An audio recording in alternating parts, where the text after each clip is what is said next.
So what is happening in India? Get a load of this headline.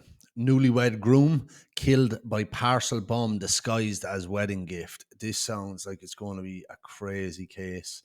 And yeah, is this going to be a jilted lover, love rival, something like who's sending a wedding gift as a bomb? But let's dig into it. The bomb disguised as a wedding gift was delivered to the home of Soumya Sekhar Sahu, a 26-year-old software engineer, just days after his wedding.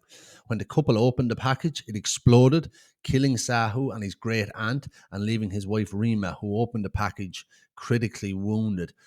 I can only imagine, the horror of that happening. Like, I'm normally really excited when I get a package, and especially if it's going to be a wedding gift, we're going to be excited to open and see what's in it. And next minute, just big blast comes out. It must have been horrifying. Okay, let's dig in more. So the victims had been married just 5 days and were preparing lunch when the parcel arrived at their home. It was addressed to Soumya and appeared to be a wedding gift. As Soumya pulled a thread on the parcel to open it, a powerful blast tore through the kitchen, killing him and his 85-year-old great aunt, and leaving Reema with serious burns, a punctured eardrum, and trauma. And I can only imagine the type of trauma that would instill. You'd have a fear of parcels probably for the rest of your life. After a prolonged investigation, police arrested Meher, then 49, a teacher and former principal of a local college where Soumya's mother worked. Okay, so we have a connection there. But why? So investigators say that Meher harbored a grudge over professional rivalry and meticulously planned the attack. Okay, this is wild. He used a false name and address to mail the bomb, choosing a courier service without CCTV or parcel scanning. So this was really premeditated, but it's still, the motive still here isn't that clear. So the bomb traveled over 650 kilometers by bus.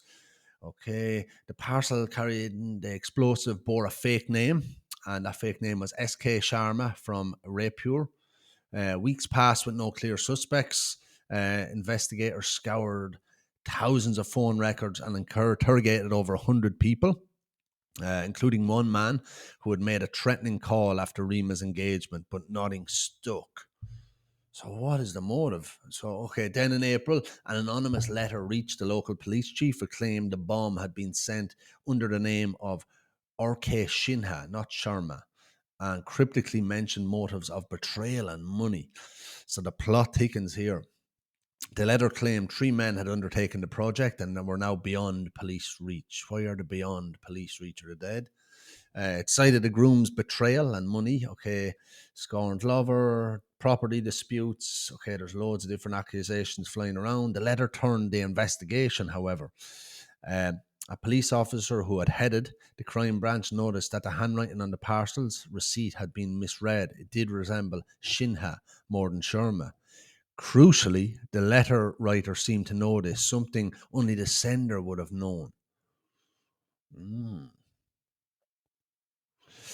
The police now believe the suspect had sent the letter himself. It was clear that the sender knew more than about the crime than we did, the police said. By writing that it had been sent by a messenger, he wanted to tell us that the crime was not the work of a local man. He wanted to tell us that the plot was executed by 3 people. So a diversion tactic here. He wanted to be taken seriously, so he was kind of blowing his fake cover by pointing out a mistake we had made. Ooh. So the victim's mother, a college teacher, recognized the letter's handwriting style and phraseology as that of her colleague Meher, a former principal she had replaced. Oh my God, please tell me it's not this petty. Please. Jesus. Police had previously dismissed Meher's workplace rivalry as routine academic politics. Now he became the prime suspect. Under questioning, Meher initially offered an implausible story about being forced to deliver the letter under threat. Oh, this guy is horrible. Police allege he later confessed he had hoarded firecrackers during Diwali, extracted gunpowder, built a bomb and mailed it to Raipur using a courier. Why? Over some, because the victim's mother had replaced him as principal. It just can't be that petty.